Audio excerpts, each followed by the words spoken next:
Bonjour à tous. Dans cette nouvelle bouteille de maths à la mer, nous allons revoir quelques formules de dérivées de fonctions usuelles qui peuvent s'avérer bien pratiques dans le cadre du développement limité. Et pour commencer, revoyons la base.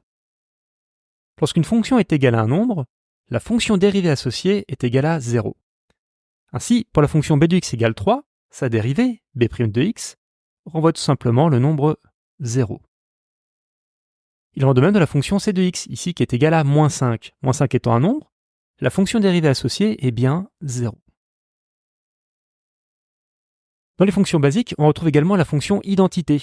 Donc lorsque cette fonction est égale à x, sa dérivée vaut tout simplement 1. C'est le cas notamment de d de x qui est égal à x, où on voit qu'effectivement, la dérivée d' de x renvoie le chiffre 1.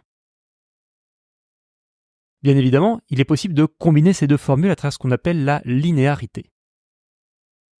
Lorsqu'une fonction est constituée par une somme de termes, sa dérivée correspond à la somme de la dérivée de chacun de ces termes. Ainsi, pour la fonction e de x égale x plus 3, le premier terme est x. Ainsi, immédiatement, la dérivée de x donne le chiffre 1. On voit qu'il s'agit bien d'une addition, mais plus quoi? Plus la dérivée du terme 3. Or, on a vu précédemment que la dérivée d'un chiffre est 0, donc la dérivée de 3 renvoie 0. Ainsi, la dérivée de x plus 3 renvoie bien 1 plus 0, c'est-à-dire le chiffre 1. De manière analogue, lorsqu'une fonction est constituée d'une constante multipliée par un terme, il s'agit tout simplement de bien repérer ce terme. Dans notre exemple ici de la fonction f, il s'agit de x, et de tout de suite y indiquer sa dérivée, c'est-à-dire 1. Dans ce cadre-là, il suffit tout simplement de récupérer la constante de 4x et la remettre devant notre dérivée. Dit autrement, pour f de x égale 4x, sa dérivée renvoie à 4 fois 1, c'est-à-dire 4. Alors bien sûr, il est possible de combiner ces deux approches. C'est le cas de la fonction g de x qui est égale à moins 2x moins 8. Tout de suite, on repère immédiatement le premier terme qui est le coefficient moins 2 fois x. Or, nous venons de voir à l'instant que la dérivée de x renvoie le chiffre 1. Très bien, mais n'oublions pas la constante moins 2 qui est devant. Par la suite, on voit qu'on a bien effectivement à faire une soustraction, que l'on peut remettre ici, mais qu'est-ce qui est soustrait? Le terme 8.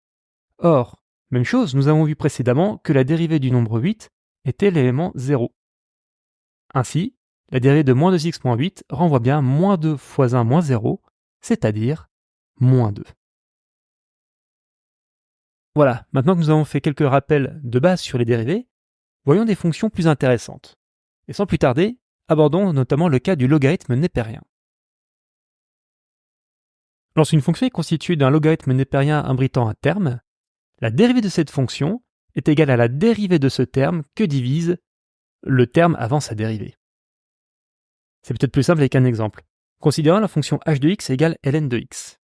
Dans cet exemple, on voit que le terme dans le logarithme népérien, u égale ici x. Or, si j'ai u égale x, nous avons vu précédemment que tout de suite la dérivée renvoie le chiffre 1. Ainsi donc, la dérivée de la fonction h de x qu'on appelle h' de x renvoie quoi? Renvoie tout simplement la dérivée obtenue, c'est-à-dire le chiffre 1, que divise l'élément de départ, c'est-à-dire x. Ainsi, la dérivée de ln de x renvoie 1 sur x. On peut s'intéresser à une expression un peu plus compliquée. C'est notamment le cas de i de x, qui est égal à ln de 3x moins 2. Dans ce cas, même chose, prenons le temps d'analyser la situation. Nous avons bien affaire à un logarithme népérien, dans lequel est abrité l'élément 3x moins 2. C'est donc notre fameux u. Or, ce 3x moins 2, nous disposons des bases pour pouvoir le dériver. Nous avons vu précédemment que la dérivée de 3x va être 3 fois 1, et que la dérivée d'un simple élément, c'est-à-dire ici le chiffre 2, renvoie 0. Ainsi, u' est égal à 3. À partir de là, nous avons toutes les informations pour pouvoir effectivement écrire l'expression de la dérivée de i de x. Ainsi, sa dérivée, i' de x, est égale à quoi? Est égale à la dérivée obtenue précédemment, c'est-à-dire le nombre 3, que divise l'élément de départ, 3x moins 2. Ainsi donc, la dérivée de ln 3x moins 2 renvoie 3 sur 3x moins 2. Lorsqu'une fonction a pour expression la racine carrée d'un élément, sa dérivée correspond à la dérivée de cet élément que divise 2 fois la racine carrée de l'élément de départ. Cela peut paraître un petit peu aspect, mais pas de panique. Voyons les exemples. On considère la fonction j définie par j de x égale racine de x. On voit immédiatement que l'élément à l'intérieur de la racine, ici, est l'élément x. Or, toujours la même chose, nous avons vu précédemment que la dérivée de x renvoie le chiffre 1. Ainsi, la dérivée de j, qu'on appelle j' de x, est égale à une fraction dont le numérateur renvoie la dérivée obtenue précédemment, c'est-à-dire le nombre 1, et au dénominateur, l'élément 2 racine carrée de l'élément de départ, à savoir x. Donc ici, la dérivée de racine de x renvoie 1 sur 2 racines de x. Relativement simple. On peut éventuellement corser légèrement la chose en complexifiant l'écriture de l'élément à l'intérieur de la racine. C'est notamment le cas de la fonction k définie par k de x égale à racine carrée de moins 6x plus 5. Ici, l'approche est toujours la même. Qu'y a-t-il à l'intérieur de la racine carrée? Il y a tout simplement l'expression moins 6x plus 5.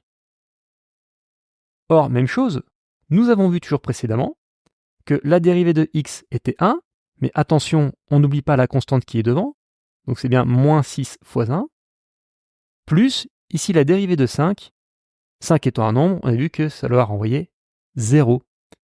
Ainsi, la dérivée de moins 6 plus 5 renvoie moins 6 fois 1 plus 0, à savoir moins 6.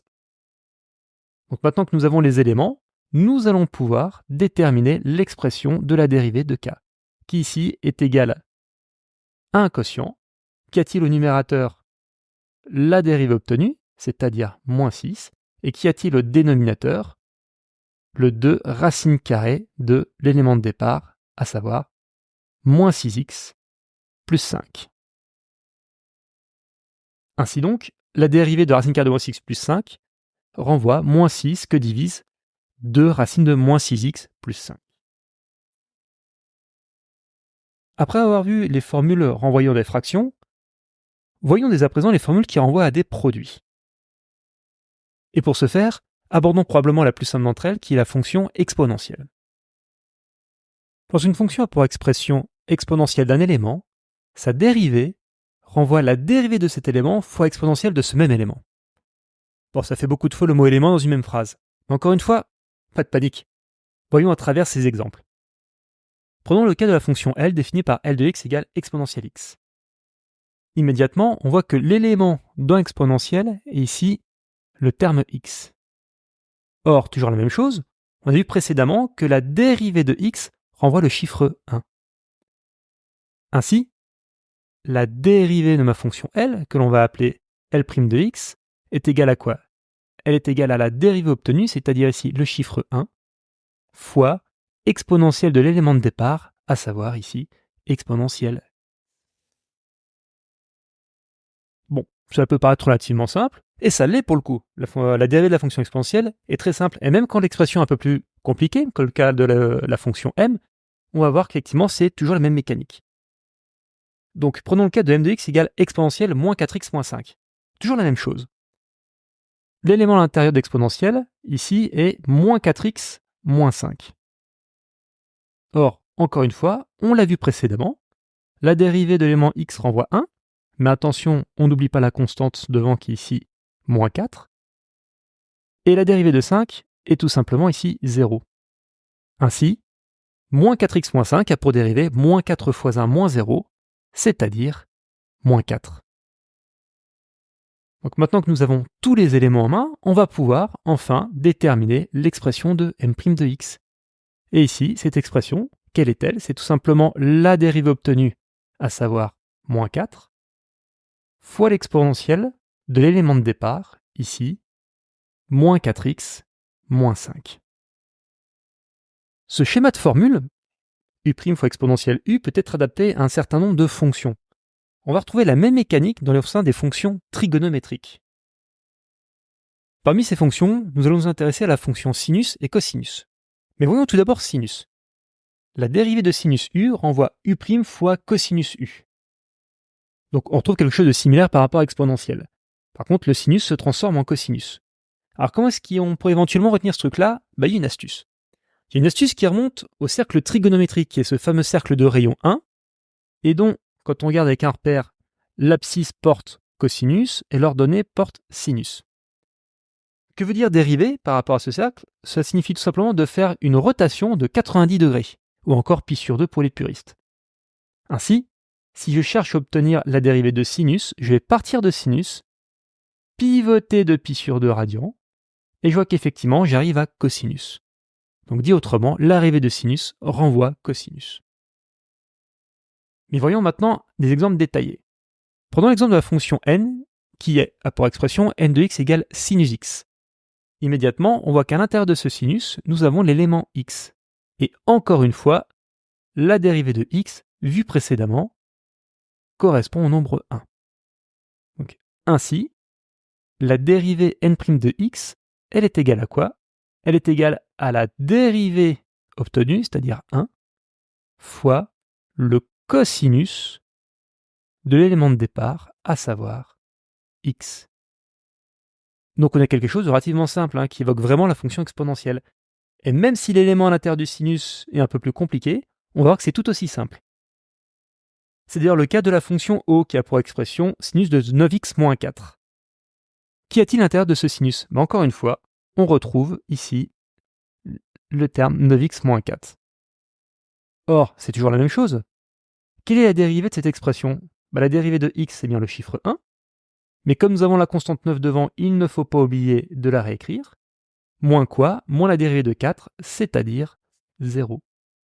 Ainsi, la dérivée de 9x moins 4 est tout simplement 9 fois 1 moins 0, c'est-à-dire ici 9. Maintenant que j'ai ces éléments en main, je vais pouvoir arriver à la dérivée de O de x, qu'on va noter ici O' de x.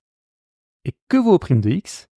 Il vaut tout simplement la dérivée obtenue précédemment, c'est-à-dire le nombre 9, fois le cosinus de l'expression de départ, à savoir 9x moins 4.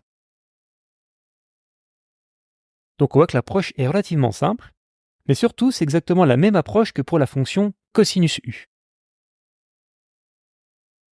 La dérivée de cosinus u correspond à moins u' sinus u. Donc ouais, effectivement que cette formule ressemble étonnamment à la précédente.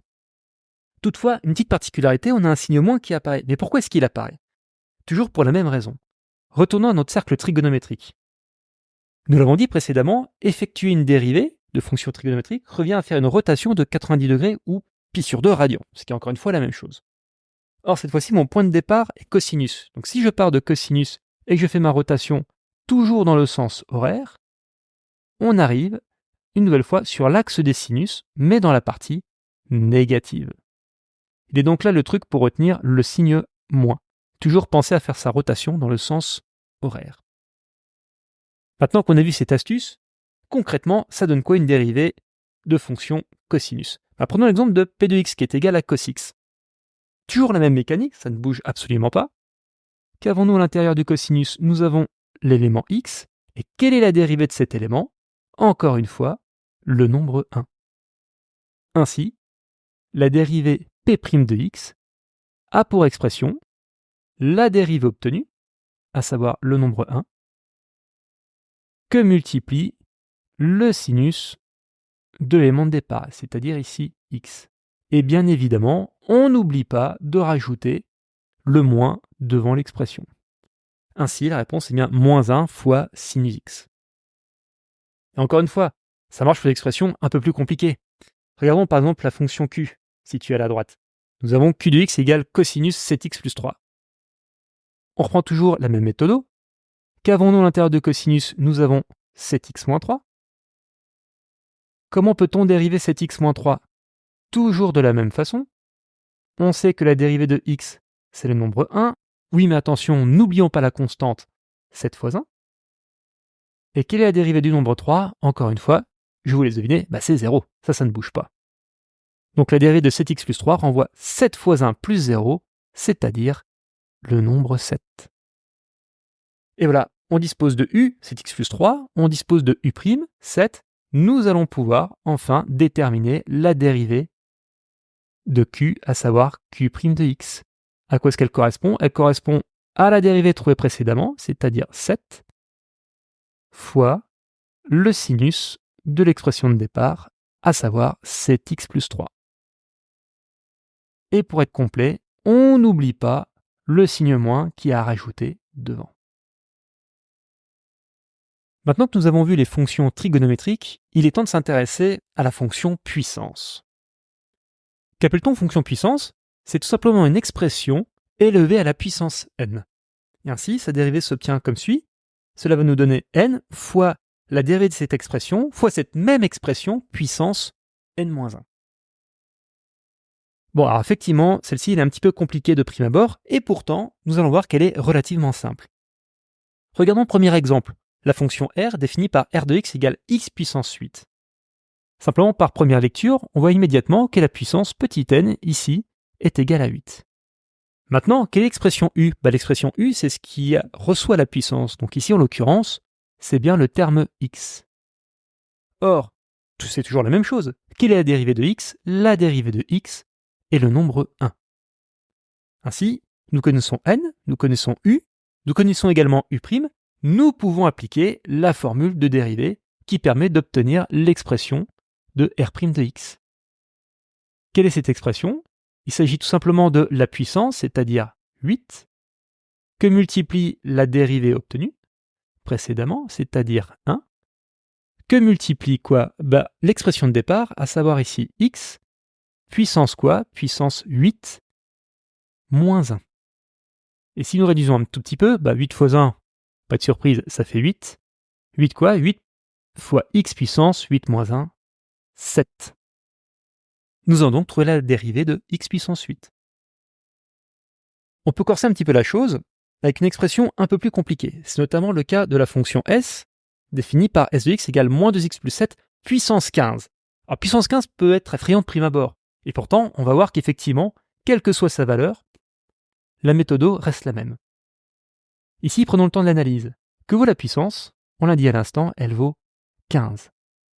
Qu'est-ce qui a la puissance 15? Moins 2x plus 7, c'est donc notre fameux u. Maintenant que j'ai cette expression, je vais enfin pouvoir la dériver.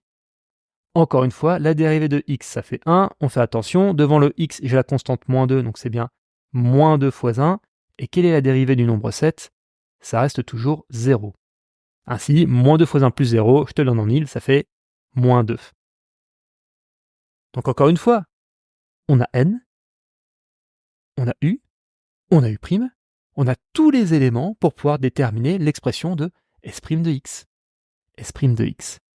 Et encore une fois, s' de x est égal à la puissance de départ, le petit n qui vaut 15, que multiplie la dérivée obtenue, c'est-à-dire moins 2, on n'oublie pas les parenthèses car on multiplie par un nombre négatif, que multiplie encore une fois l'expression de départ, c'est-à-dire moins 2x plus 7, qui est à laquelle puissance? À la puissance 15 moins 1.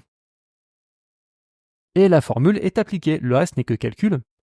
15 fois moins 2, pas trop compliqué, on arrive sur du moins 30.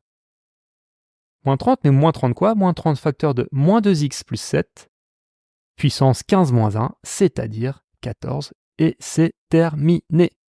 Pas besoin d'aller plus loin.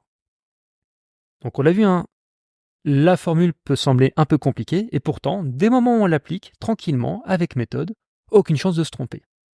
Il y a surtout une chose sur laquelle j'aimerais insister, et qui est très important pour vous, c'est de voir que, effectivement, l'impact de la dérivée sur une puissance, qu'est-ce qui se passe? Eh bien, cette puissance va diminuer de 1.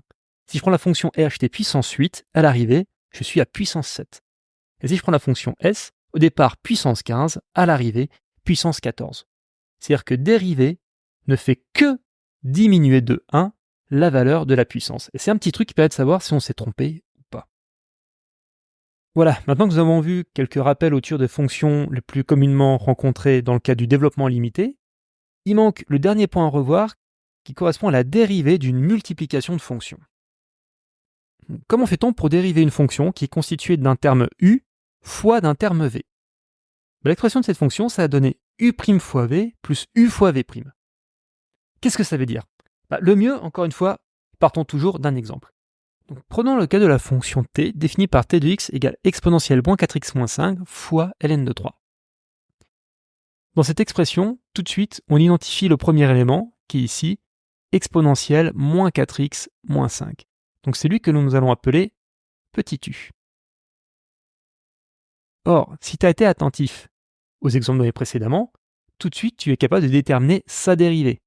Quelle est sa dérivée? On reprend toujours le même raisonnement. Qu'y a-t-il dans l'exponentielle moins 4x moins 5? Quelle est la dérivée de moins 4x moins 5? Dérivée de moins 5, c'est 0, on oublie. Dérivée de x, c'est 1. Donc réponse, moins 4 fois 1, c'est-à-dire moins 4. D'accord? Mais moins 4 quoi? Moins 4 exponentielle, moins 4x moins 5. Donc ça, c'est pour le point de départ. Si on regarde le deuxième élément, ici ln de 3x, nous allons procéder à la même chose. C'est lui que nous allons appeler ici grand V. Que vaut grand V? On l'a dit donc, ln de 3x. Or, quelle est la dérivée de ln de 3x? Bah pareil, si tu as bien été attentif aux exemples précédents, quelle est la dérivée de 3x? C'est le nombre 3, que divise quoi? L'élément de départ, c'est-à-dire ici 3x. Donc nous avons u prime, nous avons v et nous avons v prime.